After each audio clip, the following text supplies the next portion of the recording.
अपने आत्मा समझदार को संकेत ही बहुत है। इन महापुरुषों को सचखंड का कख भी पता नहीं ना, सतपुरुष के बारे में जानकारी। और इतना टोल जोड़ कर काल के मुंह में झोंक दिया, करोड़ों व्यक्ति फूक दिए, उस काल के जाल में डाल दिए इन्होंने।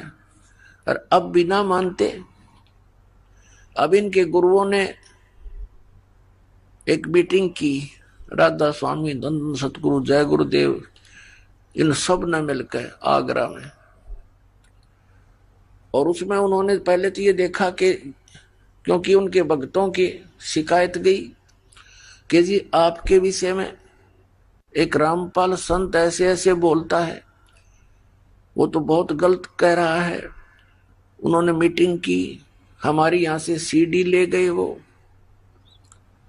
उन्होंने सीडी देखा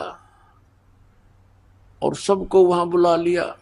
600 एकड़ जमीन किराए, पहली जनवरी की बात है 2012 में, जनवरी में, और खड़ी फसल का मुआवजा दे दिया। और ये सब जगह मुनादी करवा दी कि सबने आना है, गुरुजी एक नवी गल दसेंगे। तो इस श्रद्धालु तो पहुंच जाते हैं, पता नहीं क्या फार्मूला और बताओगे भक्ति का। कई लाख व्यक्ति इकट्ठे हो गए, 600 एकड़ जमीन, उत्तराखंड जमीन, करोड़ों आदमी आ जाए उसमें। पहले तो उन्होंने डिस्कस किया कि रामपाल का क्या करें इसका। अब रामपाल का क्या करेंगे, पहले तो अपनी किताब न फूको इनने, जब रामपाल का करियो कि मैं करोगे थे। तुमने लिख रखी, तुम्हारे प्रवचन तुम्हारा ज्ञान दास तो पढ़ के सुनावा है भाई, पुस्तक मोल ले रखी है, आप पढ़ो औरों को पढ़ाऊं, देखो ये महापुरुष ऐसा ज्ञान देते हैं।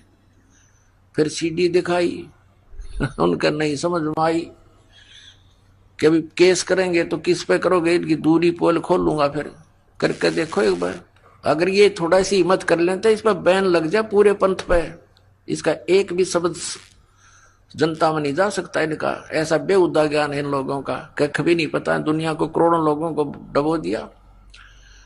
फिर उन्होंने नवी गल ये दसी सबको कि किसी की पुस्तक नहीं पढ़ना और किसी की सीडी भी नहीं देखना, वो नहीं लेना।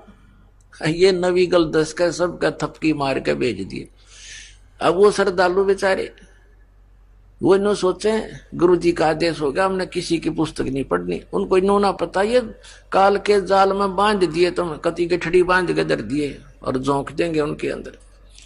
ज्ञान पढ़ने में क्या दिक्कत है, हमारा भी पढ़ो और उनका भी पढ़ो, हमारा भी सीडी देखो उनकी भी सीडी देखो, तब निर्णय होगा कहां जा रहे हो तुम। तो कहने का दास का तात्पर्य ये है कि इनके पास न तो कोई ज्ञान है मंत्र पांचों काल के, और ये सिरसा वाले सच्चा सौदा वालों ने थोड़ी सी भिन्नता कर ली। किसी ने कह दिया होगा कि ये तो ज्योत निरंजन, ओंकार, ररंकार, सतनाम आदि ये तो सारे ही काल के जाप है, सतपुरुष का तो जिक्र भी नहीं इसमें।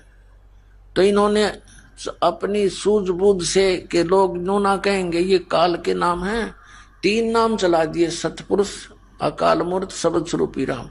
और यूं कहते हैं किसी को बताना नहीं। अब श्रद्धालु तो ऐसे होते हैं भाई नहीं बताना। अब ना बताने का कारण क्या होता है वो बताएगा दास आपको।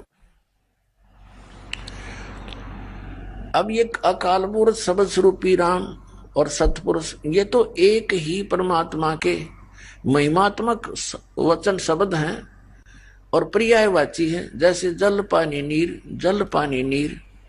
अब जल कह दो, 3 कहने की क्या आवश्यकता है, जल कहो चाहे पानी कह दो चाहे नीर कह दो। जल पानी नीर कहने से मोक्ष हो जाएगा, यानी सतपुरुष, काल मूर्त, शब्द स्वरूपी राम ये रटते रहो, नहीं। उसको तो हमने खोजना है, पाना है, जिसको सतपुरुष कहते हैं। जैसे जल है, जल को तो हमने पाना है, वो कितना आवश्यक है हमारे जीवन के लिए, तो वो कैसे मिले, ये प्रोसेस अलग है, ये प्रोसीजर न्यारा है। बोकी लाओ, पाइप लाओ, और फिर बोकी मारो, जमीन के अंदर जल है वहां से प्राप्त करना है।